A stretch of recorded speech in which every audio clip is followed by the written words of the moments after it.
Olá a todos e todas, sejam bem-vindos a mais um episódio do República de Ideias. Hoje a gente se reúne aqui com um grande time para conversar basicamente sobre a conjuntura da transição do governo Bolsonaro para o governo Lula e os eventos incontornáveis de 8 de janeiro, a invasão ao Congresso, ao STF, os prédios do Planalto. A gente está querendo aqui um papo realmente mais sobre conjuntura, falar sobre o que tem acontecido, tendências, o que a gente acha. Então, são opiniões, mas são opiniões bem fundamentadas, porque a gente está aqui com um grande time de pensadores e pensadoras. Para apresentar, então, o pessoal, eu estou aqui acompanhado do Elimar Nascimento. Fala, Elimar. Tudo bem? Tudo bom, Lucas? Boa tarde a você e a todos e todas. Estou aqui também acompanhado da Beatriz Martins, Olá, prazer aqui estar com todos. Alessandra Maia. Fala, Alessandra. Oi, tudo bom? Sejam todos bem-vindos. Estamos aqui com o nosso querido Marcos Lacerda também. Olá, tudo bem? Boa noite a todas e todos. E o nosso anfitrião, co-anfitrião, André Magnelli. Fala, André. Fala pessoal, olá a todos. André tá aqui no, nos bastidores aqui da gravação, mas também sei que ele vai participar porque tem muito a dizer, né? Ele se faz de humilde, mas sempre tem muito a dizer. Então, para a gente começar, eu queria levantar a bola da nossa conversa com falando de transição do governo, pensando no relatório que a equipe de transição do governo do presidente eleito, Luiz Inácio Lula da Silva, apresentou em 22 de dezembro de 2022. Eu acho que esse relatório é um bom ponto de partida para a gente, porque, primeiro, nos dá uma certa noção do que aconteceu, né, nos últimos 4 anos, não que nós não saibamos, né, mas foi um turbilhão de eventos e calamidades, então, às vezes, é difícil lembrar. Eu acho que esse relatório foi bem sucinto e direto em relação aos indicadores, mostrar o saldo desse último governo e talvez indicar também os grandes desafios que essa transição democrática enfrenta, né? Bom, pelo relatório, né, a gente vê que, em primeiro lugar, o governo do presidente Jair Bolsonaro negou 26% dos pedidos de acesso à informação. Daí a gente já tira também o clima, que foi o clima dominante do governo Bolsonaro, de uma espécie de guerra entre Bolsonaro e as grandes mídias, e entre Bolsonaro também e as tentativas de circulação de informação boa, de qualidade verdadeira, né? O inquérito das fake news ainda está rolando por aí, essa CPI ainda está rolando, e é algo que nós enfrentamos ainda hoje e continuamos a enfrentar no momento de transição para o novo governo. A gente também tem dados no relatório de que o desmatamento no Brasil aumentou 49% de 2019 a 2022. A luta ambiental foi uma das pautas bem enfatizadas, salientadas pelos discursos do presidente eleito Lula, e ele indica, né, dá sinais fortes de que essa vai ser uma frente da sua gestão nos próximos 4 anos. E Bolsonaro também reduziu os recursos da cultura em 90%. E a gente vê aí em contraste também, né, com a nomeação, a cerimônia de posse do governo Lula e aquele festival lindo que aconteceu com diversos nomes da cultura brasileira. Na educação, a gente vê também que nos últimos 3 anos, o número de crianças que não conseguem ler e ou interpretar textos, né, a gente está falando de um contexto amplo de analfabetismo, cresceu de 50% para 70%, que é o pior resultado do Brasil em 10 anos, né? E ainda, na saúde, a gente teve 2 anos de pandemia, que, enfim, não basta aqui lembrar, não tem nem espaço para lembrar do que aconteceu, de tudo que aconteceu, da péssima gestão do governo Bolsonaro na pandemia, mas também há de se lembrar o corte de remédios no SUS, algo que aconteceu 2 vezes no último ano do governo Bolsonaro, corte de medicamentos essenciais fornecidos junto ao SUS, e também o corte, os cortes violentos no orçamento da saúde. Então, assim, é justo dizer que a gente entra em 2023 com um Brasil um tanto quanto ferido, eu diria. machucado, né? Em diversas frentes. E essa ferida se refletiu nesse processo de transição, que foi um processo de transição que gerou muito debate, gerou muita conversa e muito barulho, mas a despeito de todas as conversas, os debates e as indicações do governo Bolsonaro, do próprio Bolsonaro, de não, por exemplo, não entregar a faixa para o presidente eleito, apesar de tudo isso, a posse aconteceu, a diplomação aconteceu e estamos aí. Entramos em 2023 com o governo Lula e uma semana depois a gente teve a invasão de movimentos de extrema direita no Congresso, nos prédios do Congresso e do Supremo Tribunal Federal. Essa invasão que já vem aí como acúmulo dos acampamentos dos bolsonaristas em frente aos quartéis, exigindo intervenção militar, questionando os resultados das eleições e a legitimidade das eleições. E a gente teve aí, dizendo assim, um ponto de ebulição máximo nisso na invasão ao Planalto, onde esses vândalos depredaram os prédios do Congresso, do Supremo Tribunal Federal, roubaram documentos, destruíram obras de arte, destruíram as dependências do Congresso e do Supremo Tribunal Federal, entre outras coisas. Então, com perdão da introdução longa, mas esse é o ninho de mafagafas que a gente se encontra agora. E, dito isso, eu passo a palavra aí para quem quiser começar. Marcos, diga lá. Bom, levando em conta que essa introdução do Lucas, que mostra a grande tragédia desse governo no Brasil, uma tragédia sem precedentes, né, que infelizmente vai durar ainda um bom tempo, eu quero, na verdade, fazer da minha fala, falar um pouco sobre o papel decisivo e vigoroso das nossas instituições, né, durante o governo federal do ex-presidente Bolsonaro, mesmo com todos esses impulsos iliberais, proto-revolucionários e anti-institucionais da nova direita, da extrema-direita brasileira, as instituições se mantiveram firmes, agiram de forma constante, sabe? E conseguiram regular as ações do ex-presidente de forma bastante eficiente, no meu modo de ver, com as suas limitações, obviamente, né?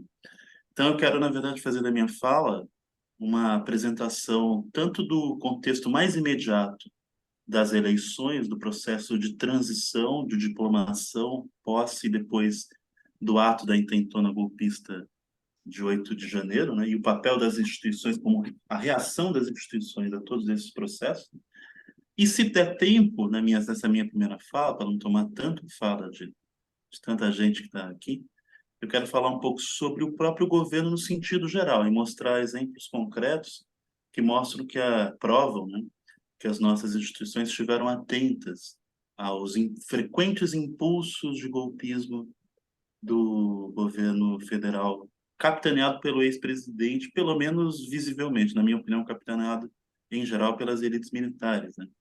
Mas, enfim, no caso das eleições, por exemplo, eu me lembro, faziam-se muitas análises que diziam que haveria quebra-quebra, talvez até não houvesse eleições, era preciso ter cuidado na hora de votar. Claro que as precauções eram justas, porque os grupos de extrema-direita são muito covardes e agem na lógica do terror psicológico, né? E que nós, o TSE, o Supremo Tribunal Federal, as próprias instituições em geral, não conseguiriam transcorrer bem as eleições a nível nacional. Não aconteceu. Não aconteceu objetivamente, né? Não houve qualquer turbulência relevante. Ao contrário, nós tivemos eleições com bom funcionamento das urnas e com uma articulação nacional impressionante, num país complexo como o nosso, um país de dimensão continental, com diferenças regionais imensas, que, no entanto, realizou uma eleição, mesmo com todas essas ameaças, ou supostas ameaças, ou com essas análises catastrofistas, eu acho que os profetas do caos, como eu chamo, tanto de esquerda quanto de direita, o que nós tivemos nas eleições do primeiro ou segundo turno foi uma articulação nacional fina, assim, louvável. Assim. Desconsiderar isso eu acho um completo absurdo, assim. Porque as instituições, quando elas estão funcionando, a gente não percebe, né? Elas ficam invisíveis, elas se tornam visíveis, parece, em situações de crise, né? Ou quando elas não funcionam muito bem, né? Nesse caso, elas funcionaram muito bem, de forma muito qualificada, né? O que só comprova o vigor da democracia brasileira, né? Após os votos, aliás, houve uma rápida apuração e revelação dos resultados. Em poucas horas, a gente já sabia resultados da eleição para deputado. Veja só, federal, estadual, senador, governador e presidente. Em poucas horas, eu ressalto, num país de dimensão continental. Ora, isso só acontece porque as instituições são vigorosas. Não fossem, não aconteceria. Depois que o novo presidente foi eleito, né, a gente viu um reconhecimento nacional e internacional também imediato, com a chancela de todas as instituições. TSE, Supremo Tribunal Federal, Congresso Nacional, sabe? Os atores internacionais também. Então, o processo transcorreu normalmente. Houve depois uma festa na Avenida Paulista. Milhares de pessoas nas ruas. Não houve qualquer conflito. Milhares de pessoas comemoraram a vitória do presidente eleito. E ponto final. Houve turbulências pequenas, né? Mas nada que afetasse, sob qualquer aspecto, o resultado das urnas, o processo de apuração e a própria ida das pessoas para votar. Claro que houve turbulências foram investigadas, mas nada que afetasse concretamente, objetivamente, o processo de votação. Então, os diagnósticos estavam errados, eram catastróficos, ou emulavam uma lógica de terror psicológico usada pelos grupos de extrema-direita. A transição, por fim, foi feita também tranquilamente. Os ministros atuaram, tiveram que atuar e tiveram que atuar em conjunto com o novo governo, e com a equipe de transição capitaneada pelo Geraldo Alckmin, aliás. Uma figura brilhante e que por muito tempo foi massacrada por segmentos específicos da esquerda. Mas uma figura que capitaneou o processo de transição de forma brilhante.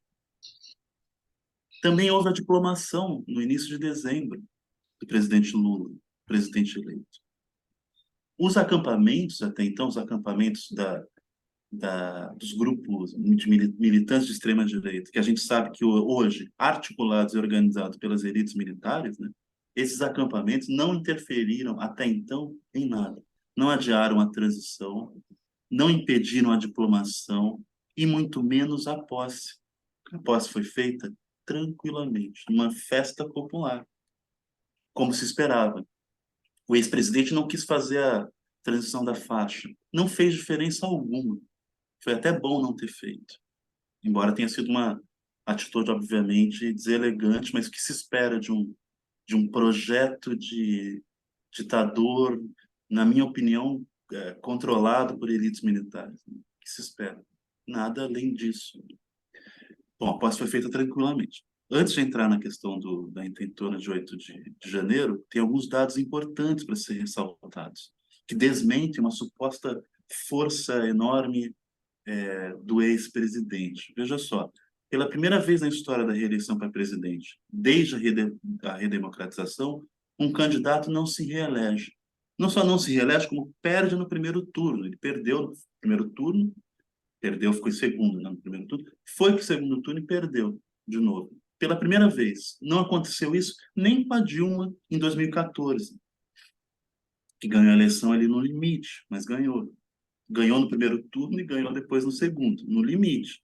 Mas mesmo em 2014, quando a Dilma perdeu a sua ponto de aprovação, né, por conta depois das chamadas jornadas de junho de 2013, mesmo assim a Dilma ganhou a reeleição. Então, pela primeira vez, um presidente eleito não consegue se reeleger. Um outro aspecto é o seguinte, eu tenho ressaltado isso, houve muita celeuma em torno do Congresso, né? Diziam que o Congresso seria bolsonarista, eu não sei o que significa essa palavra, mas deve significar alguma coisa, e impediria Lula de governar. Já diziam isso de antemão. Calma, né? As coisas não são bem assim, parece que isso respondia muito mais a uma vontade pessoal dos analistas do que é um dado objetivo e real. Sabe? Por exemplo, no primeiro mandato do Lula, em 2003, a maior parte do Congresso eram de aliados do FHC, o ex-presidente. Isso não impediu o Lula de governar, de maneira alguma. E agora, nesse novo Congresso, a gente está vendo que a situação mudou radicalmente. Radicalmente.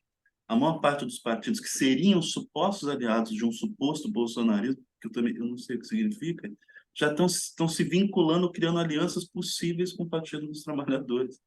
Ou se colocando na posição de independência. Tudo bem. PP, PR, Cidadania, União Brasil, e por aí vai. Tanto que as análises mudaram, estão dizendo agora que, olha, os segmentos mais radicais da extrema-direita estão isolados e estão se transformando em minoria dentro do Congresso. Ué, mas não seria um Congresso bolsonarista? Mesma coisa o Arthur Lira. Diziam de antemão, o Arthur Lira vai trazer problema para o Lula. Coisa nenhuma. Coisa nenhuma. Parece que o Arthur Lira não é um ator político muito habilidoso, mas um sujeito que reproduz de forma como um sonâmbulo esse suposto bolsonarismo, sei lá o que é isso. Mas não é bem assim, né? O sistema político brasileiro tem a sua autonomia, não nasceu agora, não surgiu com o ex-presidente. Então, ao contrário, a Lira está se aliando claramente ao presidente Lula de forma independente, tudo bem, mas está aprovando em tempo recorde todas as pautas que interessam ao governo até aqui e vai se candidatar à reeleição na Câmara, provavelmente com o apoio do PT. Espero, pessoalmente, que sim. Então, não houve também a construção desse suposto Congresso de extrema-direita, porque o sistema político brasileiro tem a sua própria lógica. Desconsiderar isso no âmbito da análise é desconsiderar quase tudo, ou fazer uma análise muito voluntarista. E o sistema político e também institucional, ele ele tem uma lógica própria que a gente precisa levar em conta no momento da nossa análise. Agora, rapidamente, tá? Já estou tomando muito tempo, para chegar na questão do 8 de janeiro. Claro que a intentona golpista de 8 de janeiro, ela tem uma gravidade.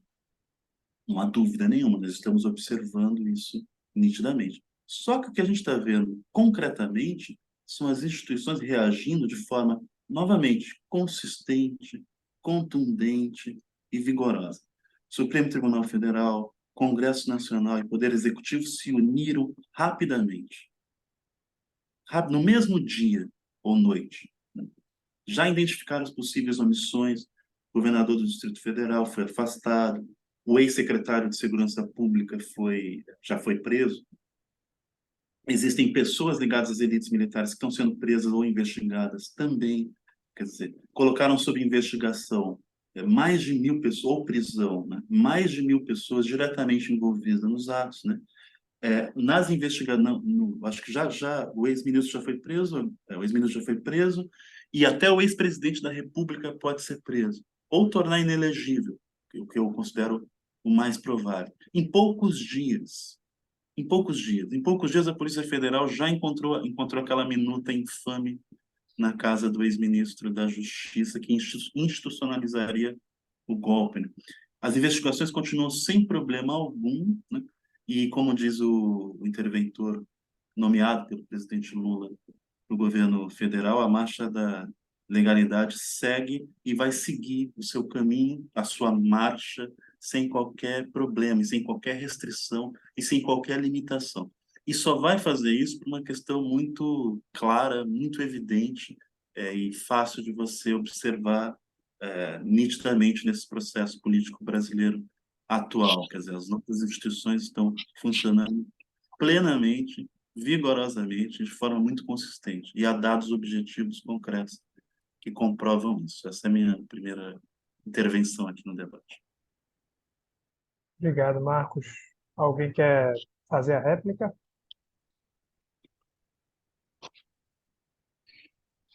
Em princípio, eu imaginava que uma das garotas iria falar, mas eu pensei assim, fala um rapaz, depois fala uma moça, depois um rapaz, uma moça. Mas, se quiser, eu posso também, se a Alessandra ou a Beatriz não quiserem falar agora. Eu não sei se eu farei uma réplica. ao Marcos, mas farei pontuações diferentes. E aí, as meninas entram ou eu entro? O que vocês dizem, Beatriz e Alessandra? Posso? Alessandra, deu sinal para eu continuar. Pode falar, depois eu falo. Vai lá. E Alessandra? Bom, eu não vou fazer uma réplica diretamente ao Marcos. Eu acho que tem razão no sentido de que as instituições mal ou bem funcionaram. O que eu digo mal ou bem? É porque o STF cresceu muito e tornou-se um elemento, um protagonista muito importante em todo esse processo, né? As pessoas dizem, se não fossem as decisões do Alexandre, respaldada pelo STF, nós teríamos uma situação distinta. Então, o STF jogou uma posição muito forte em defesa do sistema eleitoral das urnas, né? Sobretudo nessa batalha, né, que era do processo eleitoral. Mas alguns juristas chamam a atenção do risco de algumas decisões do que o povo popularmente já chama de Xandão, né? O Alexandre de Moraes virou Xandão na boca do povo. Algumas pessoas já falam assim, por exemplo, a PGR pediu investigação sobre Ibanez. Aí o Alexandre de Moraes afastou ele do cargo por 90 dias. O cara disse, olha, mas não foi exatamente isso que o PGR pediu para investigar. E aí, pum, já deu esse pinote, né? Então, ele disse assim, olha, lembre-se do Sérgio, né? O Sérgio, o Moro avançava algumas coisas. Isso tem um custo na frente do ponto de vista jurídico, né? E claro que o STF assumiu esse papel porque o Congresso e o Executivo deixaram, né? Ou seja, não cumpriram o seu papel. Então, primeiro, o desequilíbrio. Dentro do jogo institucional nosso, o STF tem um protagonismo que não é habitual. Qualquer brasileiro hoje, de classe média, uma boa escolaridade, cita o nome dos 11 ministros do STF, mas é incapaz de dizer os 11 jogadores que jogaram contra a Croácia. Não sabe. Sabe 3, 4, 5, 6, 7 no máximo, entendeu? E ponto. Né? Tem algo errado. Pô. Quando o povo não sabe o nome dos 11 jogadores, sabe o nome dos 11 ministros, tem algo. Então, o protagonismo do STF é um pouco delicado. 2 é que o Congresso, sem dúvida nenhuma, o Arthur Lira rapidamente reconheceu o resultado das urnas como um jogo político, evidente. Né? Não é porque ele estava entusiasmado com a eleição de Lula, mas é porque ele queria sinalizar a Lula o interesse dele e, portanto, do apoio do PT para ele continuar na presidência da Câmara. E imediatamente, no dia 8, condenou todo mundo. Se fosse o inverso, ele teria feito um discurso diferente, contraditório, inclusive, entendeu? Porque, no fundo, o jogo é o interesse dele, né, de continuar na presidência. Por isso que ele fez isso. Não é porque ele é democrata, porque não. É porque faz parte do jogo político e ele sabe fazer o jogo político. Arthur Lira é um PhD em política. Mas o Congresso, dirigido por ele, aprovou uma série de leis do Bolsonaro ao arrepio da lei, ou seja, programas e auxílios distribuídos às vésperas das eleições, quando a legislação brasileira não permite. Então, eles, outra vez, foram além do que a legislação permite, né? Então, esse é um outro elemento. E o terceiro é o Exército, né? Que comportou nas suas portas durante todo esse tempo, ou seja, até o dia seguinte a manifestações, até o dia 9 e 10 de janeiro, né? Dezenas e centenas de pessoas que estavam tramando contra o governo, né? A bomba que foi colocada e, felizmente, não explodiu no caminhão de querosene no aeroporto, foi pensado, elaborado o plano em frente ao quartel do Apache, né? Ou seja, em frente ali dentro. E o seu participante teve um cargo comissionado e tem fotos que saíram hoje no jornal com o Bolsonaro. Portanto, é claramente uma ação terrorista planejada na frente do Exército. Veja bem, então o Exército deu guarida a um covil de terroristas. Esse é um dado real, entendeu? Isso não é papel do Exército. Do ponto de vista institucional, isso não está claro, isso não está correto. Então, há debilidade, né, do ponto de vista institucional, mas, no essencial, eles conseguiram assegurar a eleição e a posse do novo presidente, e isso é o que mais lhe interessa, evidentemente. Porém, em termos de futuro, é bom guardar essas questões. Uma parte importante do Exército, das Forças Armadas, não só do Exército, está insatisfeito com as eleições e partilha uma boa parte dela dos 39,7% da população brasileira que acha que Lula não venceu as eleições. Ou seja, eu tenho 40%, ou seja, de cada 10 brasileiros, 4 acha que ele não venceu as eleições. É aquela história de cada 5 brasileiros tinha um que não acreditava que o homem foi à Lua. A mesma coisa aqui, também não venceu as eleições. Apesar de tudo, ele não venceu, né? E 36,8%, sempre segundo o Atlas, são a favor de uma intervenção militar para invalidar o resultado das eleições. Veja. Isso não significa que este 40% é a favor da ditadura militar, porque lá na frente a pergunta sobre a ditadura militar tem um apoio apenas de 9,5%. Ou seja, muitos leem a intervenção para acabar as eleições e chamar uma nova eleição ou dar vitória a Bolsonaro, não necessariamente repetir a ditadura militar de 64. Mas, de toda maneira, tem um elemento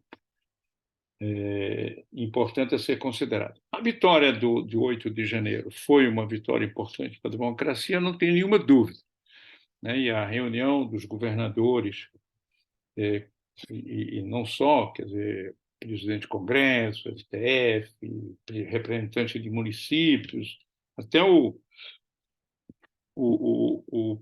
diretor, não sei como é que chama, aquele tal de Aras que dirige a PGR, estava lá presente fazendo elogio à democracia, coisa que nem sempre a gente escutou nos meses pretéritos. Estava lá, todo mundo, uma cena, e o Lula, inteligentemente, eles vão visitar o STF, né? Porque Lula, de fato, é o único cara que eu conheço aqui que tem PhD em política. O resto tudo tem, no máximo, mestrado, entendeu? Mas o cara que sabe fazer o jogo é ele. Então, ele jogou muito bem. Porém, não se pode esquecer, portanto, que tem uma parcela grande.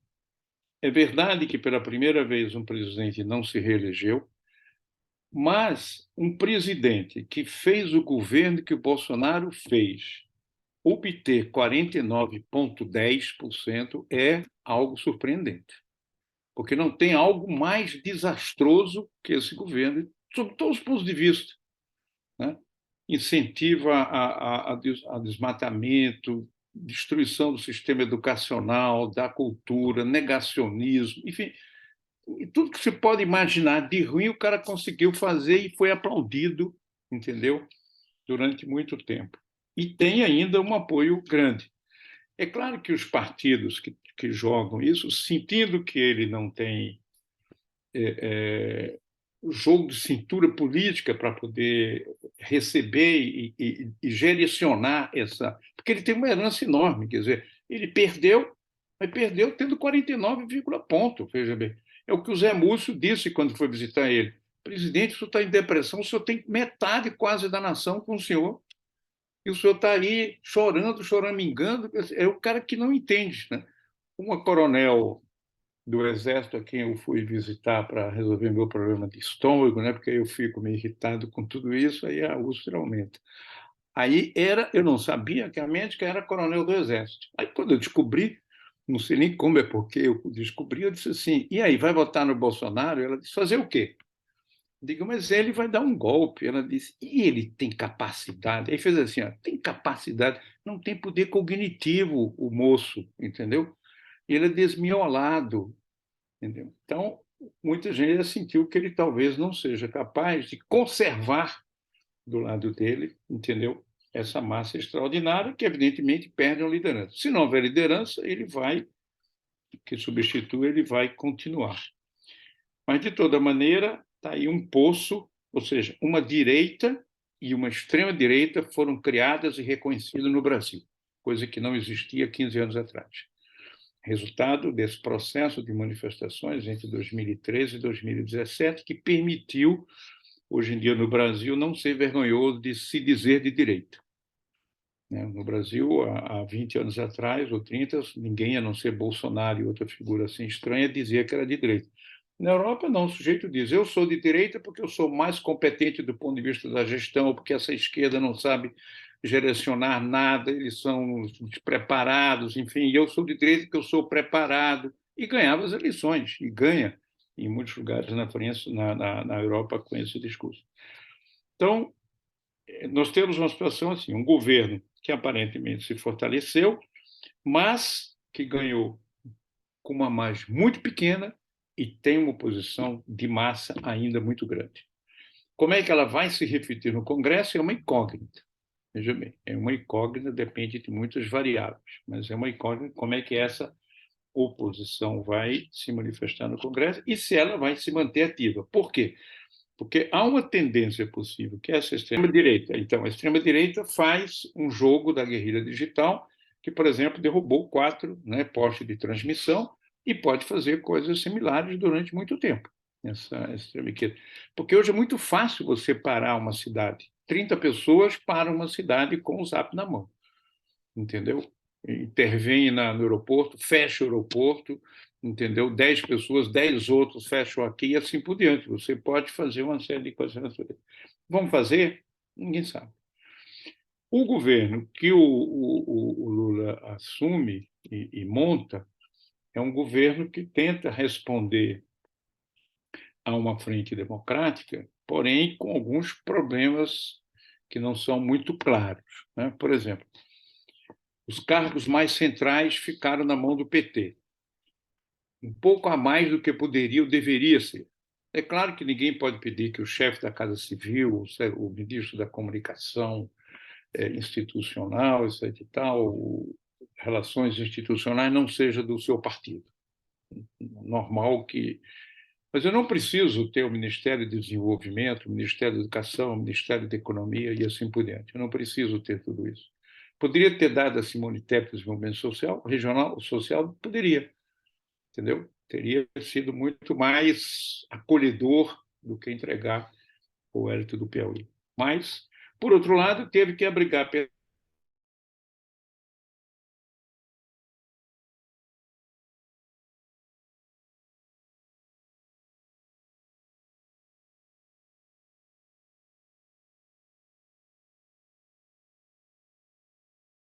De tentar dialogar, porque, assim, a impressão que me dá, assim, ainda agora, né, é que o que a gente viveu recentemente foi a concretização de um ataque às instituições que se alongou por 4 anos e que, pela inatividade das instituições, justamente ele culmina na transição. Então, assim, uma das coisas que a gente, quando pensa a literatura, que fala sobre os processos que existem, né? Você pegar um Charles Tilley, muitas pessoas gostam, até usam aqui no Brasil a ideia de desdemocratizar ou de atacar as instituições por dentro. Então, assim, de desestruturar instituições, eu acho que contemporaneamente, porque se a gente for olhar a extrema-direita, né, hoje, não é como o Hitler. Então, assim, não dá para simplesmente a gente dizer, olha, temos uma extrema-direita, eles são nazistas, eles são fascistas, porque não é exatamente o Mussolini, não é exatamente o Hitler. Como é? Então, há um sucesso eleitoral que a gente vê acontecer não apenas no Brasil, né, assim, e que eu acho que esse não é um fenômeno só do Brasil. Então, a gente pode, não é só pensar o Capitólio, mas é pensar também na Alemanha, que houve uma tentativa de invasão e que eles prenderam todo mundo. Então, se a gente for pensar assim, instituições funcionam? Quer pensar, né? Vamos pensar, instituições funcionando plenamente, sem o ataque que a gente viveu aqui, porque eu acho que, assim, A gente não pode ver as instituições apenas desse momento de transição, porque, inclusive, o processo de transição, o governo Bolsonaro, ao que tudo indica, e ainda se está investigando isso, ele fez de tudo para que esse momento do vazio acontecesse, do vazio institucional acontecesse, e os ataques tivessem a escala que tiveram. Na escala que tiveram, são inéditos no Brasil. Então, assim, não dá para não dizer, quando a gente olha a história da República no Brasil, mesmo quando a gente estudou a Primeira República, as insurreições civis nas cidades, esse ataque sistemático à instituição de entrar e destruir um palácio, de entrar, adentrar a sede do governo e destruí-lo, isso é muito grave. E aí, nesse sentido, por exemplo, eu discordo da avaliação de que as instituições funcionaram bem. Eu acho que elas não funcionaram, e elas não funcionaram porque elas foram sucateadas por 4 anos. Então, exemplo, houve mais de 30 processos contra o Bolsonaro. Esses processos não foram à frente, mesmo com uma CPI no Senado, com informações graves que também não foram levadas à frente.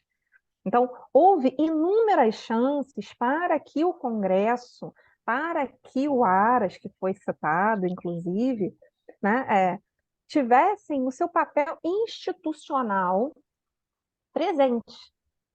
E eles, ao longo desses 4 anos, surfaram, né, o governo do momento, isso não foi feito, e, né, isso acarretou a conjuntura que nós estamos vivendo agora. Óbvio que a gente tem também trabalhos, a gente pode pegar a Gabriela Lota e o Abraão Vai, o estudo que eles fizeram mostrando o quanto teve ataque dentro das instituições, do servidor público. Então, assim, ainda que os servidores, por exemplo, para que houvesse CPI da pandemia, né, foi necessário que os servidores trouxessem muitas provas. Então, é óbvio que houve a resistência do serviço público, mas ela se mostrou insuficiente. Então, assim, isso não é algo que a gente vai conseguir discutir agora, a meu ver, porque eu acho que a gente está no meio do turbilhão ainda. E a gente precisa muito das instituições. Então, a gente está como que assim, que nem um paciente do Covid que está ali ainda no respirador. Então, acho que as nossas instituições, nesse momento, elas estão quase que no respirador, reaprendendo a respirar. Por quê? Porque eu diria, porque eu gostei muito, não sei se vocês viram o Alexandre de Moraes, né? Aqui na minha casa ele é chamado de Xandão da Massa, assim, né? O pessoal, né, brinca, né, apelida carinhosamente. Óbvio que a gente sabe que não devemos endeusar o judiciário, mas o Moro era a primeira instância, né? De novo, até quando a gente pensa isso, como que um juiz de primeira instância pôde suspender um presidente da República? E daí aí tenho problemas com essa instituição também. Não funcionou para que isso acontecesse. Então tudo isso são problemas que a gente vai precisar lidar no longo prazo. Mas, nesse momento, a gente percebe, quando a gente escuta, né, as entrevistas, e ele mesmo disse, as instituições não são instituições, né? O judiciário não é só o judiciário, o Congresso não é só o Congresso, elas são feitas de pessoas. E quando a gente escuta ou vai entrevistar, e nosso trabalho vai ser esse também, né? Cobrir com orientandos e com pesquisas, entrevistar as pessoas, e para depois poder pensar sobre isso, sobre como se deu esse processo, né? Vamos pensar, somos um Marx lá no 18 de Brumário, será? Não sei, né? André aí vai redigir, eu vou ser a Wollstonecraft, tá? Se for para pensar assim, porque, né? A gente pensando aqui das perspectivas, mas o que me chama a atenção é o fato de que nem eles imaginavam que aquilo daquela forma pudesse acontecer. Então, foi Arapuca, foi deserção, foi... Porque não era para ser assim, várias, né, manifestações aconteceram 500 vezes, enfim. Isso a gente sabe muito bem que isso não estava previsto, então, nesse sentido, foi intencional. E, ao mesmo tempo, o que a gente viu foi não a precaução de poderes. E eu diria assim, as instituições tiveram 4 anos em que elas poderiam ter se precavido. Elas não se precaveram. Elas reagiram depois do ataque. Então, assim, obviamente que ao atacar, e aí é curioso porque eu li, não sei se já está confirmado, mas parece que houve, inclusive, uma ligação, né, dos Estados Unidos avisando à presidência da República que estava em curso uma tentativa de golpe com o apoio das Forças Armadas. Então, que também, né, é grave se confirmado nesse teor. E o que que isso significa? Isso significa que, no momento 2, né, todos apoiamos, todas as instituições passam. O Aras mudou, se você ver o Aras falando na reunião, fica todo mundo olhando para ele, mas hein, o que que você está falando? Por quê? Porque é uma das questões, o fato, né? Pessoas, também já vi comentários de pessoas de dentro da Procuradoria, da Advocacia da União, dizendo assim que o mundo espera, passa tudo, mas não chega a data do vencimento do mandato, né? Que ele está até setembro, agosto, setembro, enfim, que será um divisor de águas. Porque também isso aí, né, assim, teremos que discutir isso. Como se breca essas ações prejudiciais, destrutivas das instituições que nós vivenciamos por 4 anos e que tiveram resultados terríveis que ainda não temos a exata noção da extensão. Mesmo com esse relatório preliminar da transição, esse relatório preliminar ele traz algumas questões. Quando se abriu o sigilo do cartão corporativo, um mundo de... Assim, para a gente estimar a extensão, é algo assim que é assustador na dimensão, que é difícil de mensurar ainda, porque a gente, de novo, estamos no meio do processo, porém é algo que vai ser realizado. E se a gente for pensar também, né, quando a gente fala assim, instituições, quando a gente fala de instituições democráticas, escola é instituição, posto de saúde é instituição, a universidade é instituição, Forças Armadas são instituições. Então, a gente tem um padrão em que a instituição Forças Armadas não está democratizada. Algo indica nesse sentido. Agora, a gente vê que esse padrão de implosão das instituições, ela contamina não apenas a empresa pública, ela contamina, num alto grau também, empresas privadas. Tal foi esse processo de ataque institucional, que significa esse ataque à lei. Então, assim, as pessoas que querem um golpe, o empresário que apoia um golpe, ele não quer cumprir a lei, ele não quer pagar imposto, ele quer forçar o funcionário dele a votar em quem ele está mandando. Então, assim, quando a gente vê essa extensão da contaminação, quando a gente fala de... Né, e daí por que que as instituições estão abaladas, as instituições estão enfraquecidas? Estão.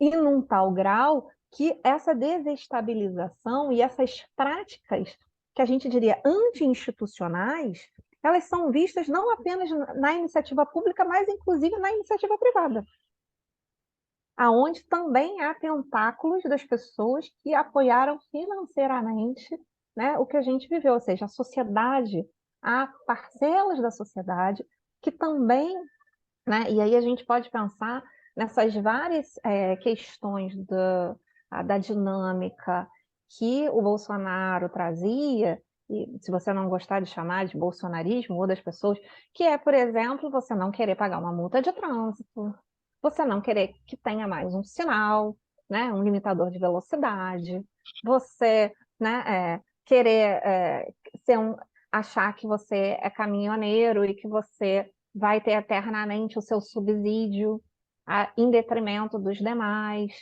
Então, assim, são problemas que, né, são de grande espectro, eu diria.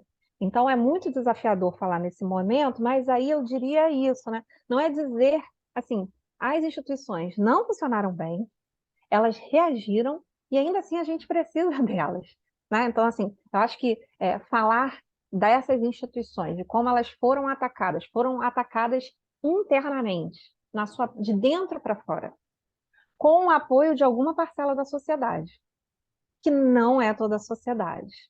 E, então, eu também não vejo dessa maneira. Não acho que todo mundo que votou no Bolsonaro ainda acha que o Lula não foi eleito. Eu acho que essa parcela das pessoas que, de fato, acham que houve problema na eleição, né? Eu acho que é um número menor, que é o núcleo do extremista, né? Então, assim, eu acho que esse núcleo, ele é um núcleo menor e eu tenho dúvidas, por exemplo, eu tenho dúvidas, não é para a gente dizer assim, Steve Bannon, né, Steve Bannon, então é o modelo do Steve Bannon que está sendo aplicado em tudo quanto é lugar para minar a confiança das pessoas. Eu não acho que é isso, eu não acho que isso explica, mas sim, existe assim um certo modus operandi que envolve, né, mensagens em massa, e uma articulação e um tensionar as instituições para ver o que acontece, que eu acho que sim, tem em alguma medida, a gente está vendo isso acontecer aqui no Brasil e não é só algo do Brasil. Então, a gente tem um momento de guerra, né? Então a gente também não pode esquecer disso. O mundo, né? A gente está vendo uma guerra com o impacto de retenção de combustível, da questão da discussão de como é que você produz energia, e isso como Elimar falou, né? Uma acomodação externa que é difícil.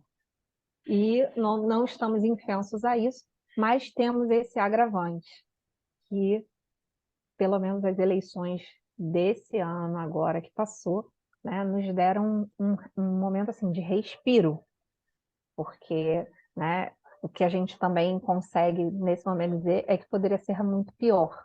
Então, assim, eu acho que isso é algo que a gente pode dizer, olha, poderia estar muito pior se o resultado eleitoral tivesse sido outro, mas não foi.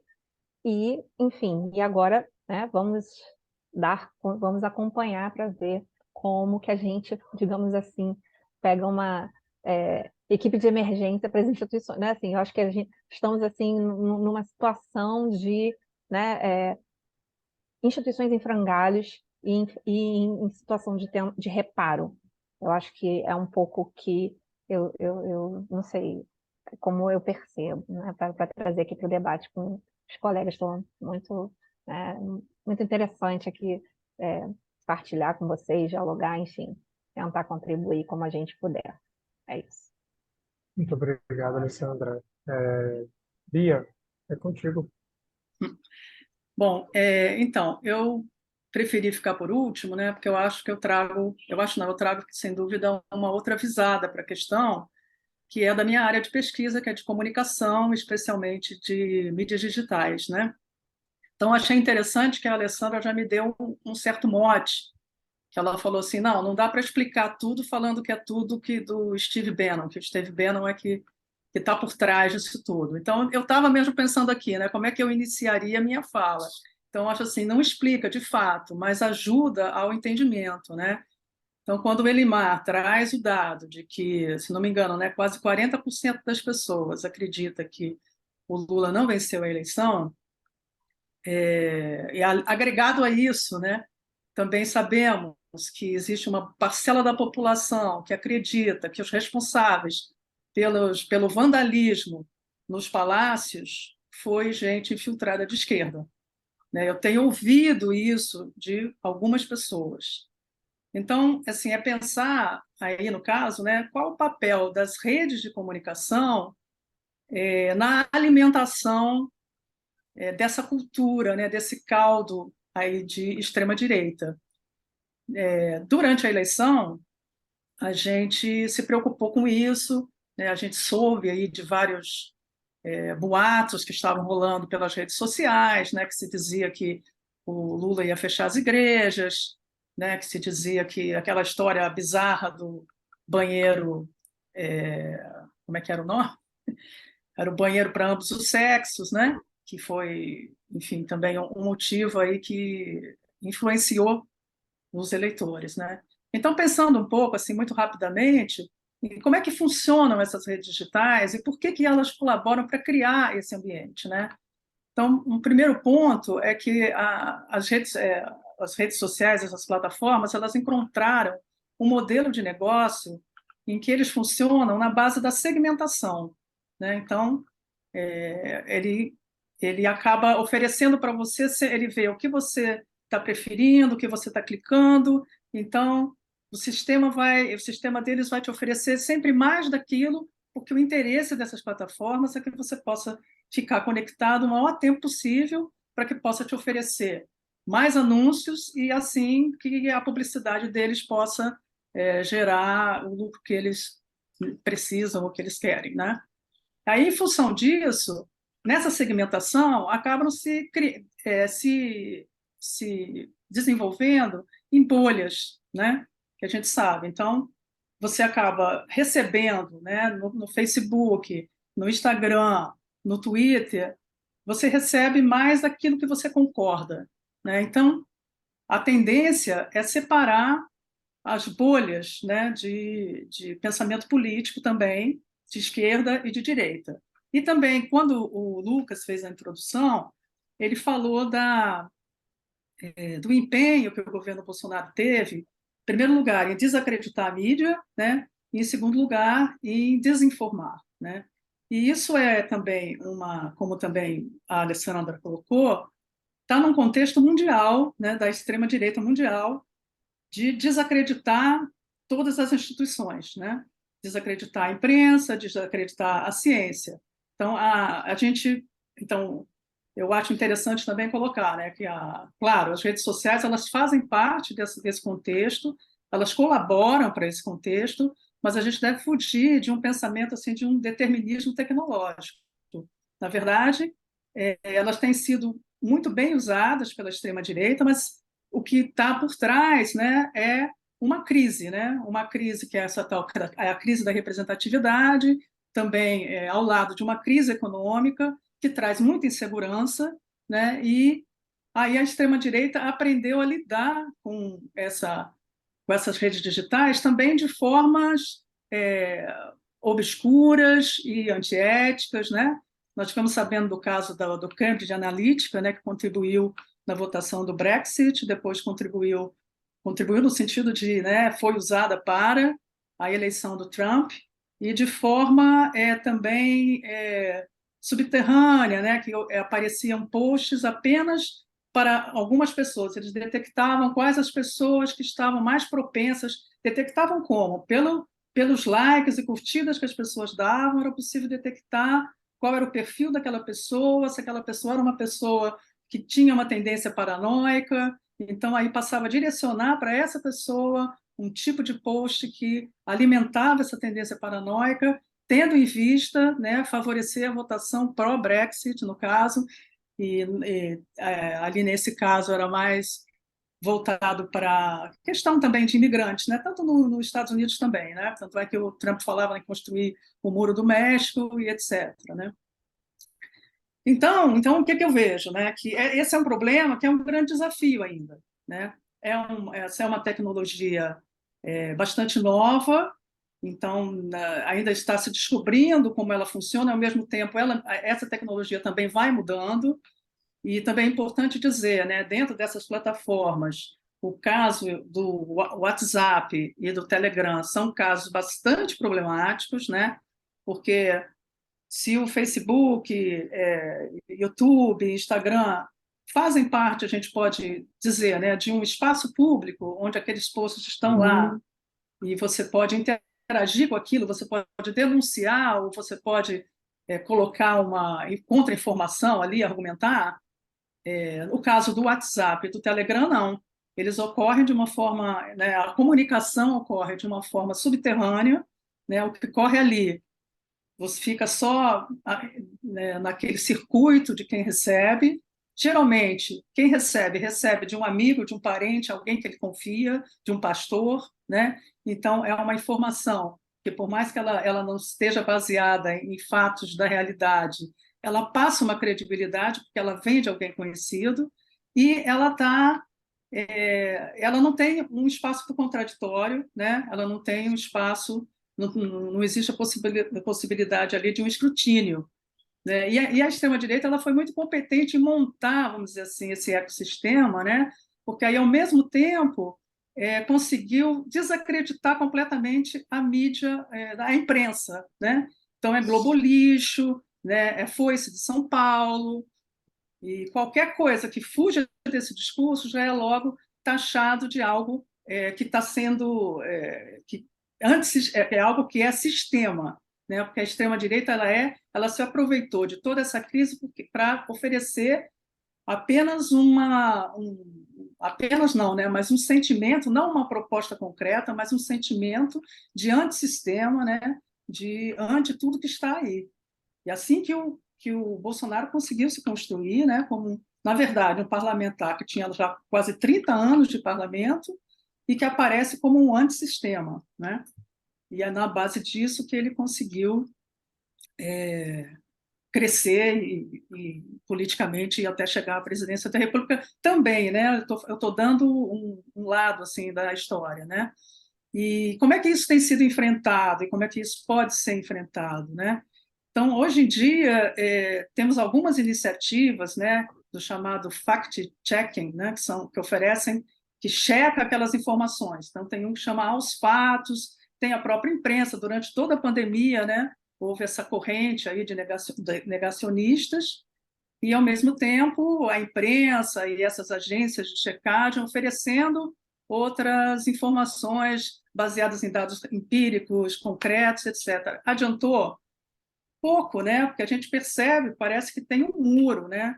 Que é esse muro das pessoas que acreditam que o Lula perdeu a eleição, esse muro das pessoas que não acreditam nas vacinas, né? A gente parece que como é que o Bolsonaro, né? Que foi também alguém falou aqui, com tudo que ele deu, com todo o desastre que foi o governo dele, ele conseguiu quase ganhar a eleição, né? Tudo bem, ele roubou muito nesse processo final da eleição, né? Distribuindo benefícios que seriam inconstitucionais, conseguiu aprovar aquela PEC emergencial para conseguir distribuir esse dinheiro público assim né, ao léu, né, sem tanto critério, para comprar voto mesmo, né? E, então teve várias dessas coisas também, mas teve, junto com isso, né, uma corrente contínua, né, de mentiras alarmistas, né, em relação ao governo Lula e que continua agora, como eu falei, né, tentando responsabilizar a esquerda pelos ataques que aconteceram lá no nos palácios lá na Alvorada não, na Esplanada dos Ministérios. Pois bem, então como é que se enfrenta isso? Então essas agências de fact-checking, a imprensa, tem sido bastante insuficiente, porque tem essas bolhas. Então, quem participa, né, dessas correntes, dessa circulação de informação pelo WhatsApp, não confia nas informações que vêm oficiais pela imprensa. Então, isso é uma coisa que não está funcionando. Uma coisa que funcionou parcialmente foi o Alexandre de Moraes identificar algumas das pessoas, alguns dos canais que estavam divulgando informação falsa, dos canais que, como é que se diz, incentivaram os atos golpistas, né? A Jovem Pan está agora sendo também investigada. Ela já havia demitido alguns dos seus jornalistas quando Lula tomou posse, né? Agora ela demitiu mais alguns quando foi incluída no processo, inclusive o diretor também foi afastado.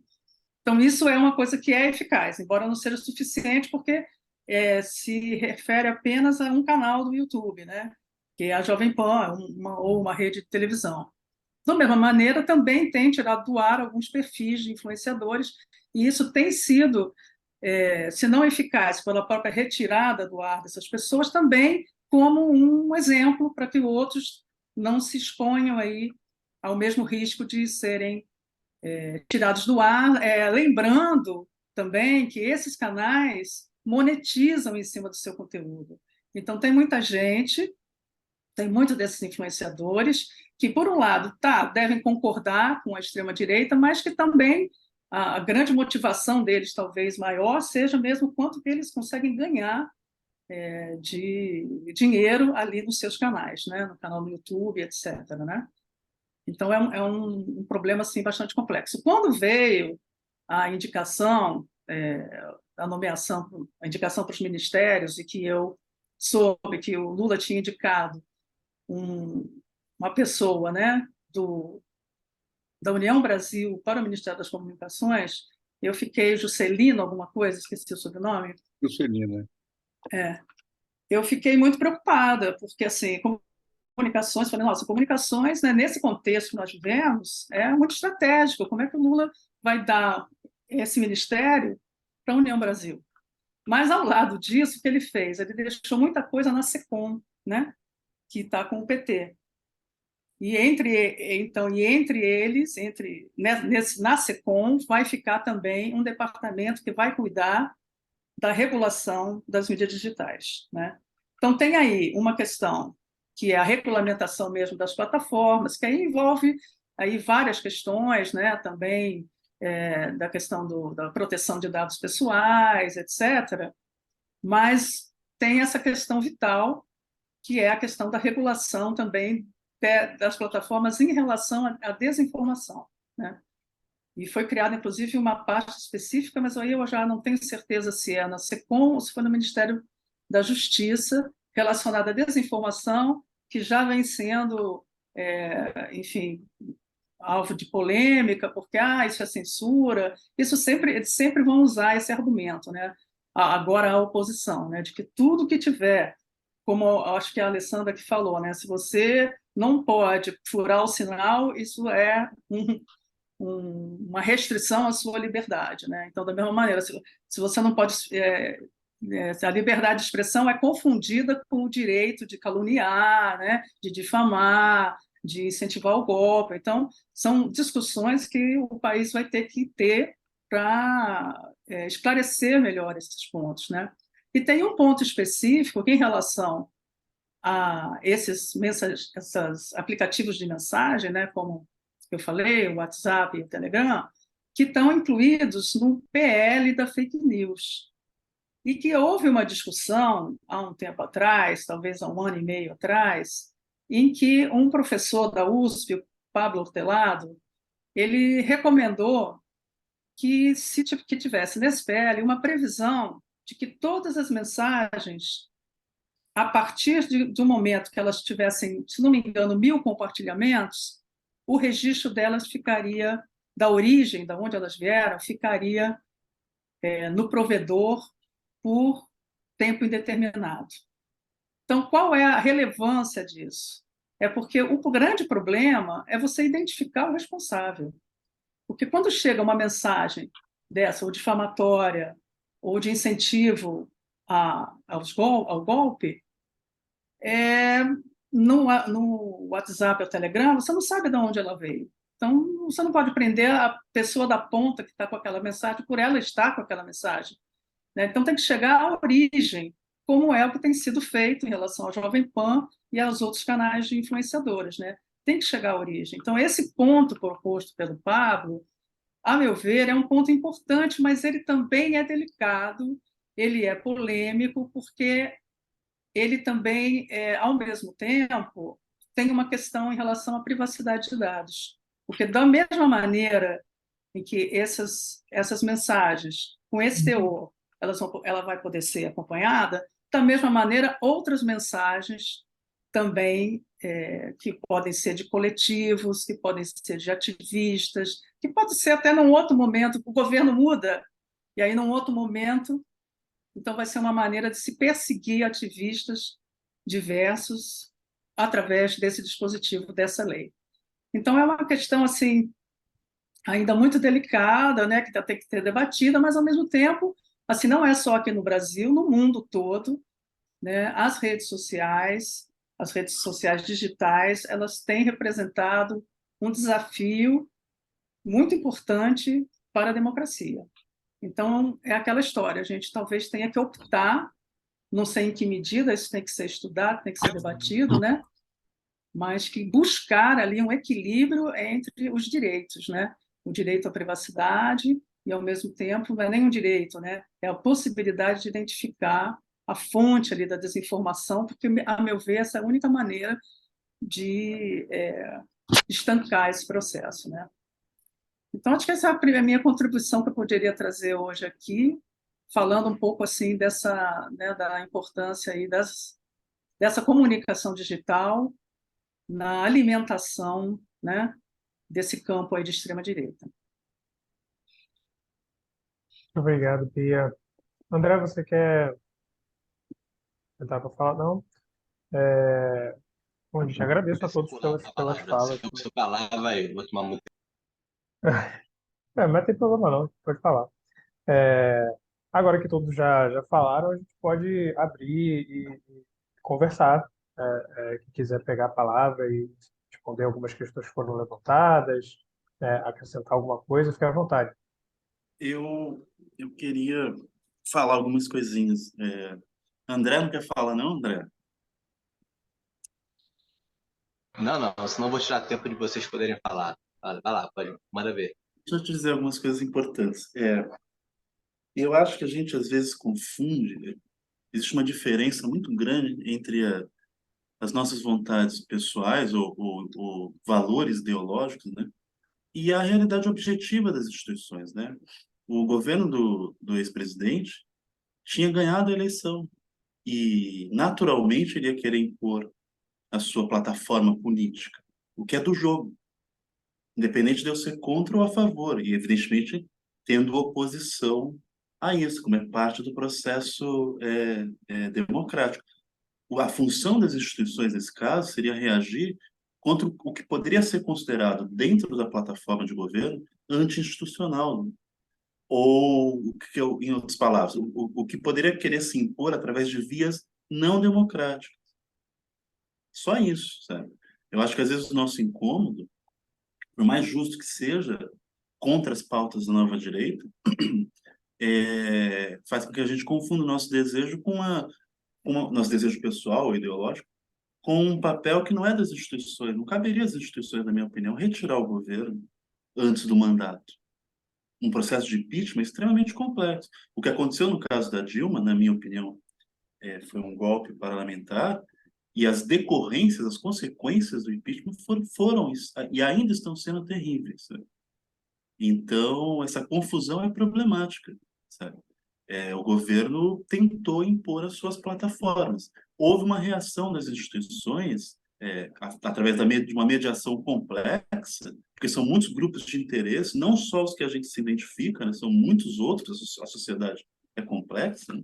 Houve uma reação institucional durante o governo, que é possível evidenciar também com dados, não só na transição, não só na eleição, certo? Não só no processo de diplomação e de posse, e não só na reação vigorosa agora contra a intentona golpista de 8 de janeiro, que mostra que não que as instituições não funcionaram, mas que determinados segmentos, por exemplo, da polícia do Distrito Federal, talvez um papel do governo, do governador do Distrito Federal, que ainda tem que passar por investigação, como deve ser no Estado democrático de direito, né? Muitos, com certeza, o ex-secretário de Justiça, que foi ex-ministro de Justiça, teve um papel de boicote. Então, são pessoas dentro de segmentos das instituições que agiram de forma anti-institucional e golpista, não as instituições.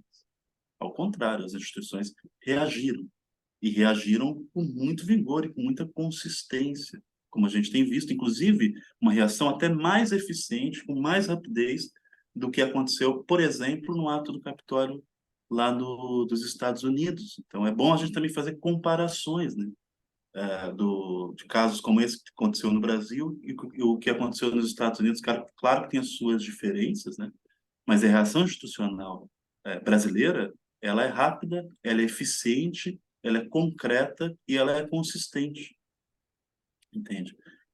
Isso em relação ao governo propriamente, só para a gente ter uma ideia, eu fiz um levantamento durante todo o governo do ex-presidente, pelo menos até agosto de 2021, sabe quantas ações do Supremo Tribunal Federal, quantas vezes o Supremo Tribunal Federal agiu em contraponto ao governo Federal? 125 vezes, até 16 de agosto de 2021. Provavelmente esse número vai aumentar se eu incluir o final do ano de 2021 e o ano de 2022. 125 vezes. Inclusive, o inquérito das fake news foi institucionalizado no dia 14 de março de 2019, 3 meses de governo, pelo Alexandre de Moraes. E que bom, né? Porque conseguiu antecipar uma série de ações e fortalecimento do meio digital dessa extrema-direita. Entre essas 125 ações, tem várias que são ações ligadas à plataforma do governo Bolsonaro, que claramente iriam constranger, vamos dizer assim, os poderes e as próprias instituições. Então, o papel do Supremo Tribunal Federal foi importante. Por exemplo, em 1º de agosto de 2019, o plenário do Supremo Tribunal Federal referendou a liminar do ministro Barroso, que barrou a transferência de demarcação da terra da FUNAI para o Ministério da Agricultura. Portanto, uma ação do governo federal que tentava passar para o Ministério da Agricultura a demarcação de terras indígenas, que foi barrada acertadamente pelo Supremo Tribunal Federal. Por exemplo, em 21 de outubro de 2019, o Gilmar Mendes suspendeu a medida provisória que dispensava a publicação de editais na grande imprensa.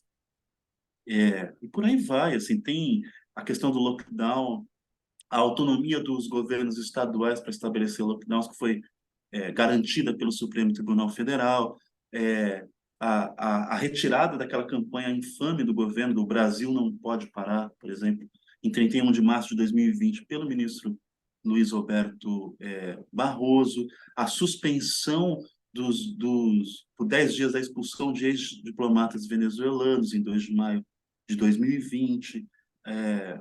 Em 17 de junho de 2020, enfim, o Supremo Tribunal Federal formou a maioria pela validade do inquérito das fake news, e por aí vai. Assim, são várias medidas, são 125 medidas de reação institucional contundente, sabe? Objetiva, concreta, contra ações do governo federal que poderiam passar por cima de direitos, vamos dizer assim, mínimos, direitos, inclusive, institucionais. A própria privatização dos Correios também foi em 28 de janeiro de 2021, Carmen Lúcia determinou que o presidente Bolsonaro, então presidente do Senado, prestasse esclarecimentos sobre a privatização dos Correios. E por aí vai. São 125 ações do Supremo Tribunal Federal. Tá, vamos sair do Supremo Tribunal Federal? Vamos.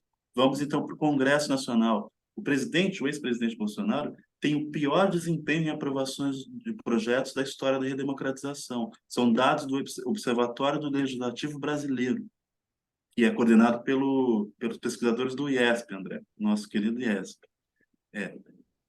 O pior desempenho em aprovações de projetos no Congresso. Mas o Congresso não era tomado pela aura bolsonarista? Não, teve o pior desempenho em aprovação dos projetos no Congresso, desde a redemocratização. Tem mais. O ex-presidente, pelo menos aí é um dado até 2020, tá? Mas só até 2020, o ex-presidente é quem teve a maior derrubada de vetos na história, se comparado com todos os ex-presidentes da redemocratização. A pior derrubada de vetos. Ele teve 24 decisões revertidas pelos parlamentares. Só para a gente ter uma ideia de comparação, é bom fazer comparação para a gente não trabalhar com a ideia de uma ilha isolada, né? Porque não é bom para qualquer método de investigação, né? A Dilma Rousseff teve 7 vetos derrubados. O Fernando Collor, 6. O presidente Lula, foram apenas 2 vetos derrubados. 2. Certo? O Michel Temer teve quanto? 21 vetos. E o ex-presidente Bolsonaro, até 2020, 24 vetos derrubados pelo Congresso. Então, como é que Então, esse é um dado objetivo. Mas, 2020, dos 45 projetos prioritários do governo entregues para o Congresso Nacional, só 8 conseguiram se transformar em lei. Dos 45 projetos, só 8 conseguiram transformar em lei. Como é que as nossas instituições não estão agindo? Como é que não existe regulação do sistema político brasileiro? Fica a impressão de que o ex-presidente habita uma região que quase sobrenatural, onde tem uma liberdade de ação que é insustentável.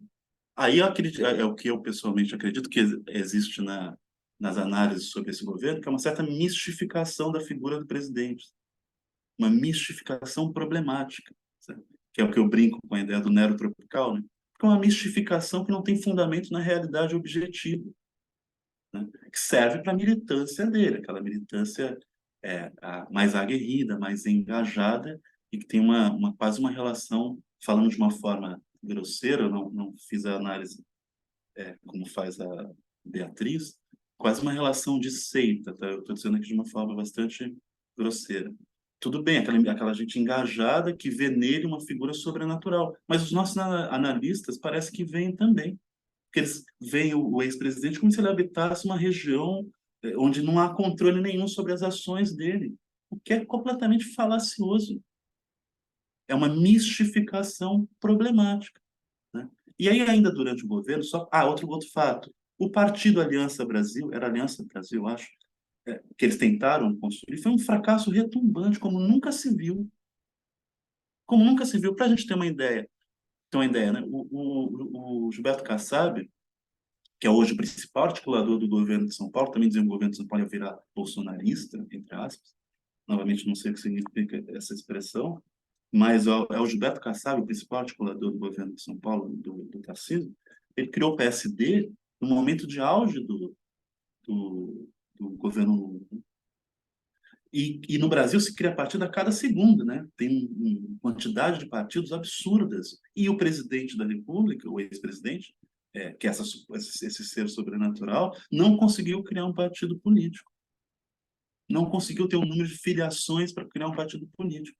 Novamente, dados objetivos, dados concretos que, não vou dizer que desmentem a análise, mas que pelo menos apresentam nuances, que colocam em xeque uma certa visão, na minha opinião, muito mistificadora do ex-presidente, sabe? E um dado interessante, que agora não aparece mais no debate midiático, né? Mas que também durante o governo do ex-presidente havia um esforço para ocultar o papel dos militares na governança. Havia um esforço da mídia e também dos analistas. Na mídia fingia-se que havia uma espécie de divisão no governo, não, uma ala militar, uma ala ideológica. A ala ideológica comandava a parte do engajamento mais radical e a ala militar não, era a ala daquelas figuras republicanas e democráticas, né, que faziam uma regulação mínima institucional com o governo, que era uma falácia, né? Que era uma falácia. E aí aparecia na imprensa o tempo todo fontes militares dizendo que estão incomodados com o governo. Eu fiz uma lista só dessa frase: militares se dizem incomodados com o Bolsonaro. Uma lista. Só com essa frase. Folha, Globo, IG, Zero Hora, Correio Brasiliense, etc. Só com essa frase. Quer dizer, era uma falácia. Agora está se revelando o papel de atuação concreto, efetivo das elites militares durante a governança, em geral, desse governo trágico e terrível de extrema-direita, vamos dizer, para ficar claro, e também nessa intentona circense golpista que aconteceu agora no dia 8 de janeiro. Então tentava-se também ocultar o papel dos militares, de um lado, e de outro lado, mistificar a figura do Bolsonaro, como se ele tivesse uma capacidade de ação sem qualquer tipo de regulação mínima, e com isso desconsiderar o papel das instituições brasileiras, que estavam atuando com muita firmeza e de forma muito concreta e consistente, né, na minha opinião. É isso. Obrigado, Marcos. Elimar levantou a mão aí para falar. Está por aí, Elimar?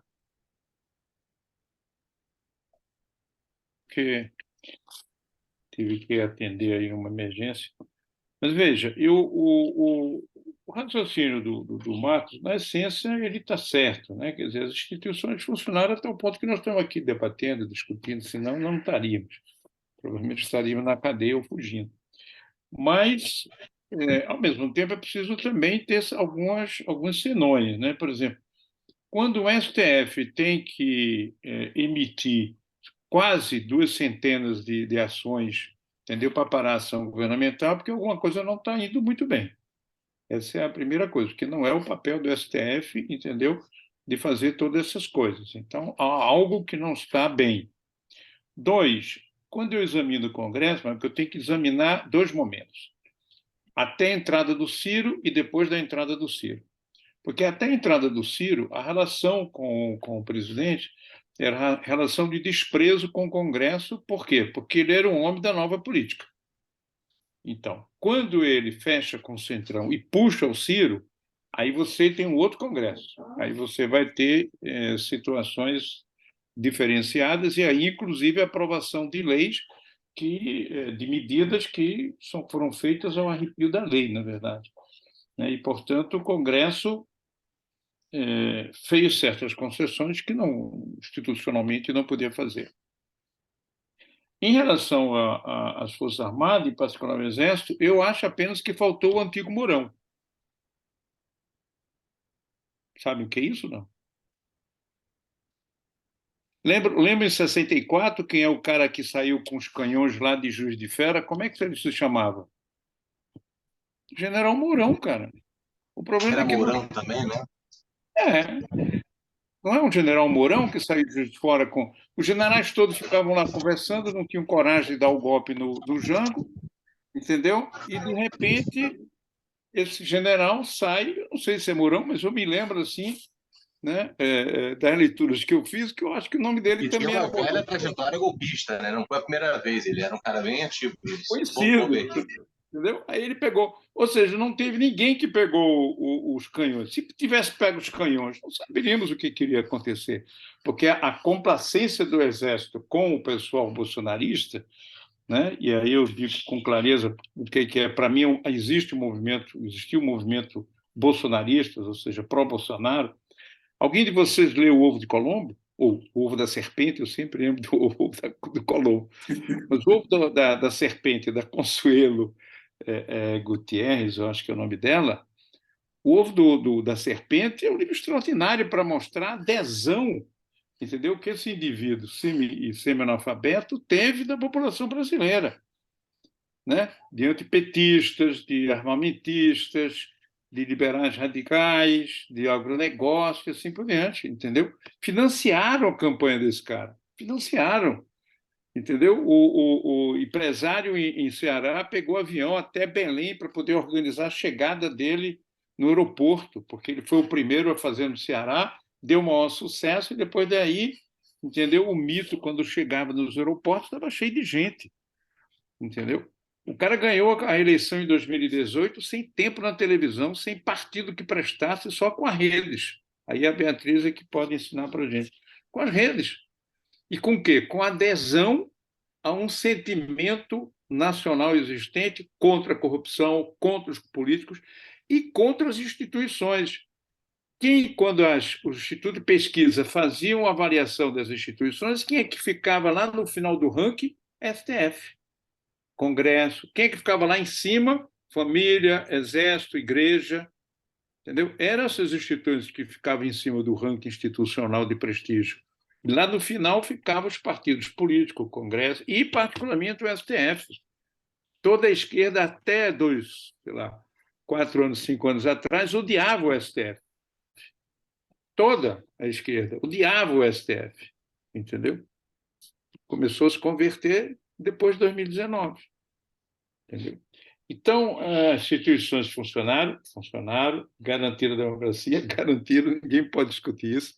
Agora, esse pleno funcionamento da democracia é preciso ter cuidado, porque ele é relativamente débil. Ou seja, há problemas que a gente tem que pôr a barra de molho. O impeachment é o seguinte: eu estudei tanto o impeachment do Collor, por sinal, publiquei, inclusive, na época, sobre isso, tanto na França quanto no Brasil. Olímpio Mourão Filho. Pronto. Mourão Filho. Tá, entendeu? Faltou o antigo Mourão, cara. É isso que é o título do artigo que eu vou fazer agora, que estou terminando para o blog. Faltou o Mourão. Né? Aí eu escrevo de parênteses, o antigo, não é esse. Entendeu? É aquele que saiu. Aí forçou o golpe. Aí os caras não tinham mais. Tá ridículo, o nome da operação que ele planejava era Operação Popeye. Popeye.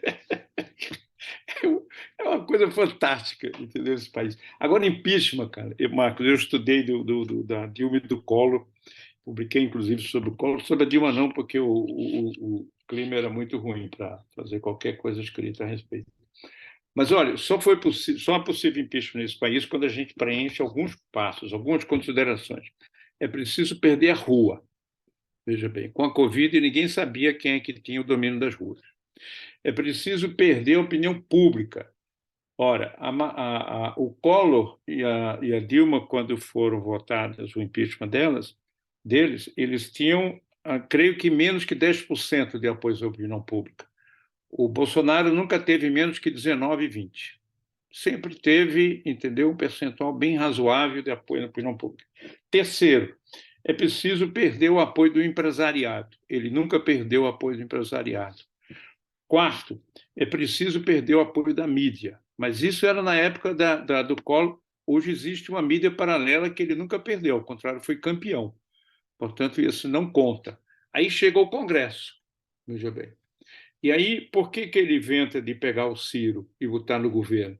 Porque os assessores diziam, Bolsonaro, tu está arriscado a levar um impeachment a qualquer hora dessa, cara, se tu não negocia com o pessoal. O pessoal não gosta de ti.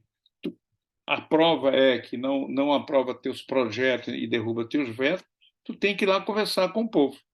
Sobretudo se tu quer ser candidato a presidente, precisa ter um partido, precisa ter apoio de partidos. Em 2018 não se repete. E aí ele mudou, deu aquela guinada dele, e aí acabou. Quando ele deu a guinada, acabou, não tinha mais jeito. Entendeu? Mas antes já não existiam as condições para o Congresso.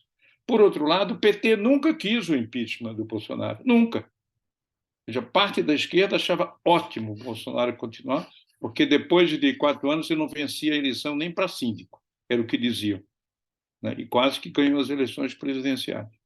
Então, condições de impeachment não tem nada a ver, no meu ponto de vista, com a história de funcionamento ou não de impeachment, de instituições. Tem a ver com outras condições sociais, políticas, econômicas que não foram preenchidas para que o...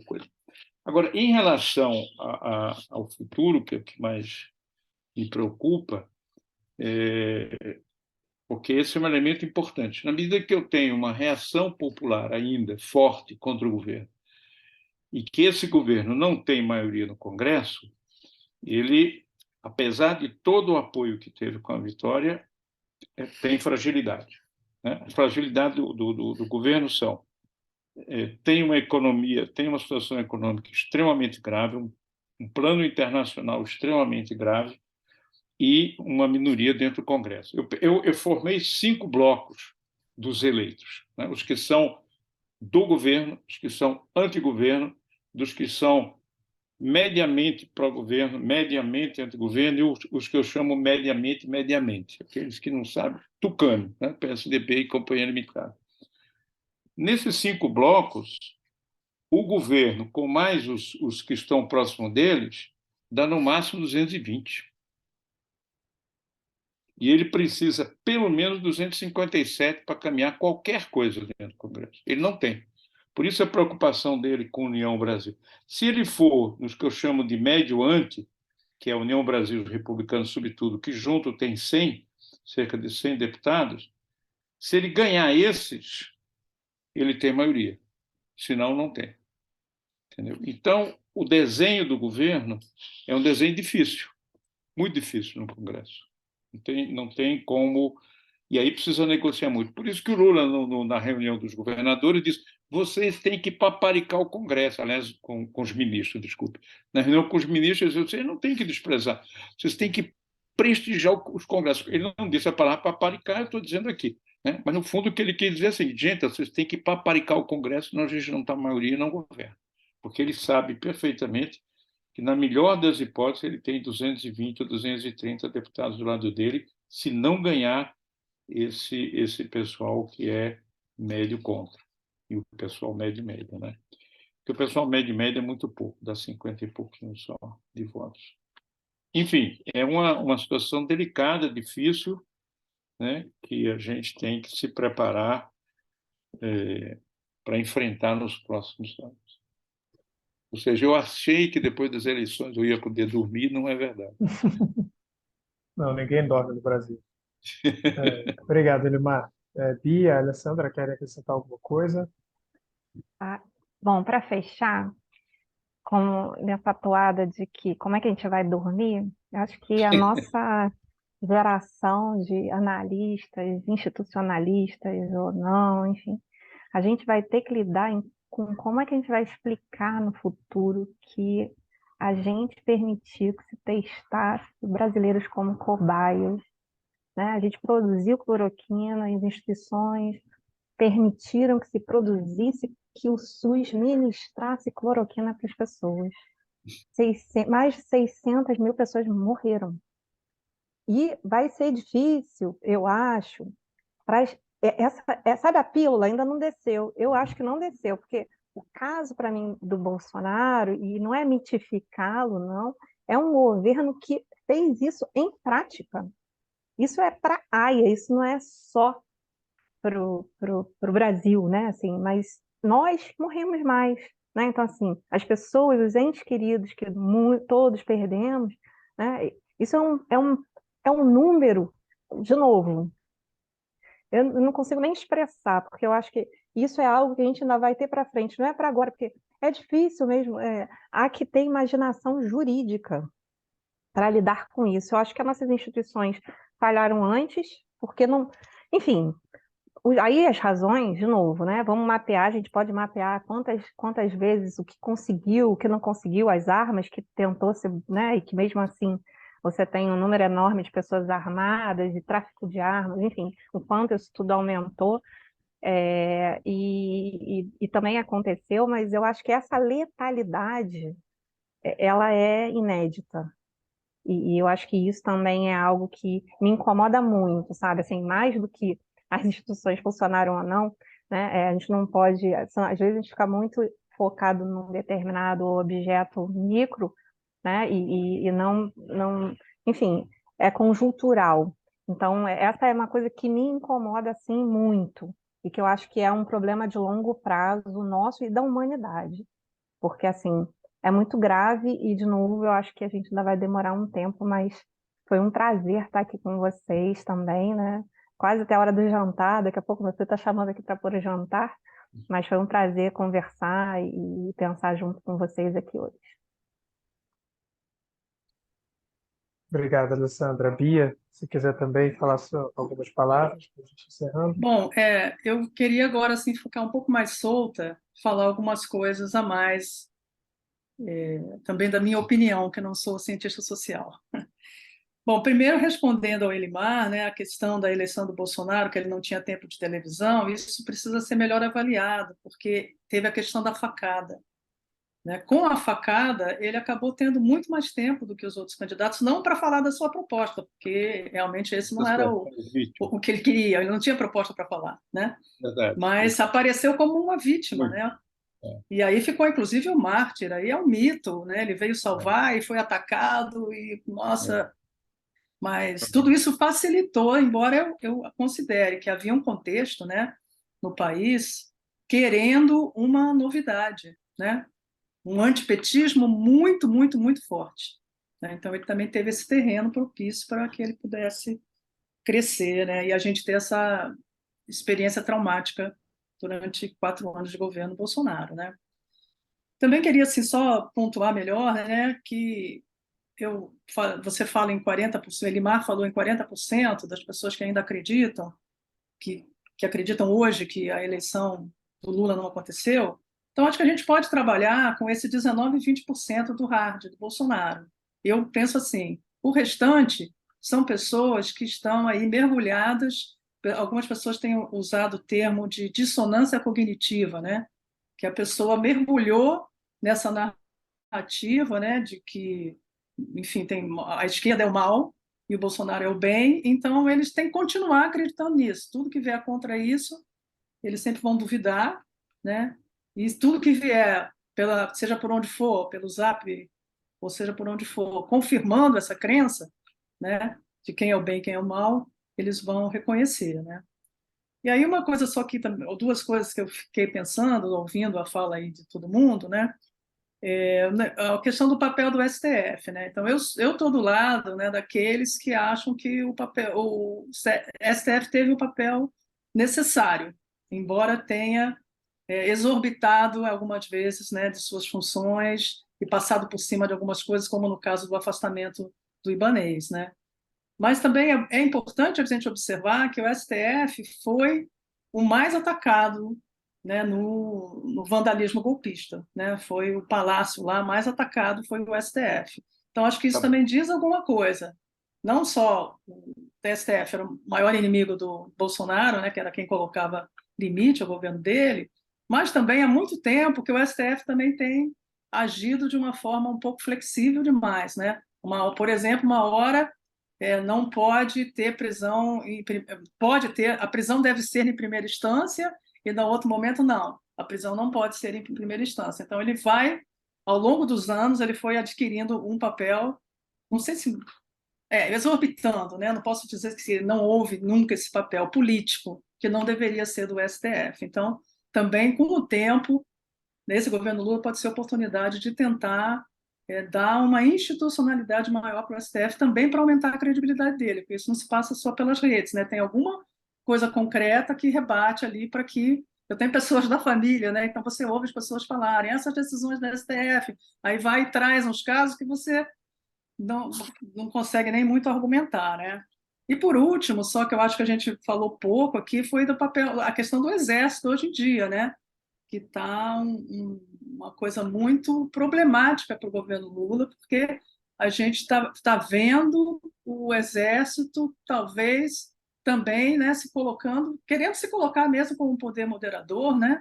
E eu vi um jornalista falando que seria o papel agora de um comandante vir a público dizer: nós não aprovamos esses atos vândalos, né? Vamos punir todos os que tiveram participação. Eu ainda não vi essa declaração.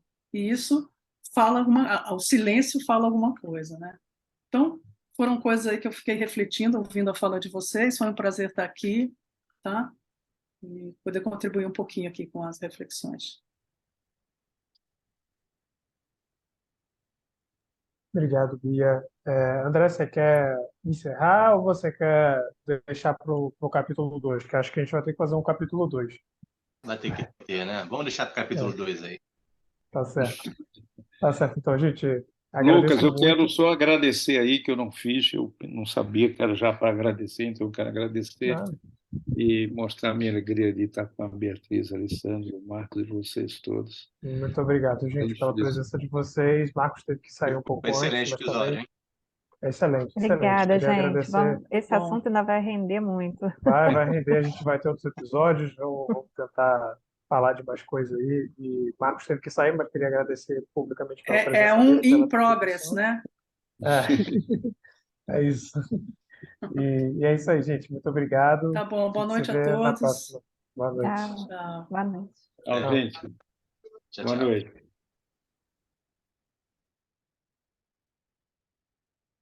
Aí, foi.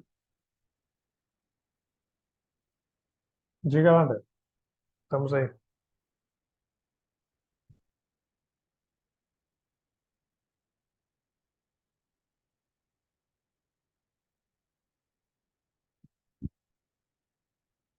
Travou aqui, como é que. Tranquilo.